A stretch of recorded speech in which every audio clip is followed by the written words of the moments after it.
Cuba says its border troops shot and killed 4 people in a U.S. speedboat after the boat occupants opened fire first, accusing them of going to commit terrorism. CBS News' Jared Hill reports. An intense scene in the Caribbean Wednesday. Cuba says its border guard troops approached a U.S. speedboat carrying 10 people about a mile off the north coast of the island. Cuban officials say they asked for identification, and the people on the boat started shooting, injuring a Cuban commander. Cuban troops fired back, killing at least 4 people. The other 6 injured, arrested, and taken to a hospital in Cuba for treatment. Cuban officials now say the people on the Florida-registered speedboat were Cuban nationals living in the U.S.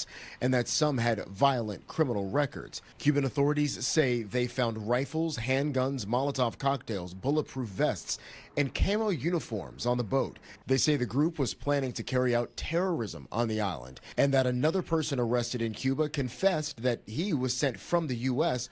to receive the so-called infiltrators. It is highly unusual to see shootouts in open sea like that. Secretary of State Marco Rubio says multiple federal agencies, including the U.S. Coast Guard and the U.S. Embassy in Havana, are investigating and working to verify the identity of those on board. We're going to find out exactly what happened here, and then we'll respond accordingly. The attack comes as tensions between the U.S. and Cuba have been increasing. The Trump administration slapped new tariffs on the island and cut off its oil shipments from Venezuela, following the capture of former Venezuelan leader Nicolas Maduro. Jared Hill, CBS News. Cuban authorities have released the names of the 6 survivors and one of the dead. They're working to identify the other 3 people killed.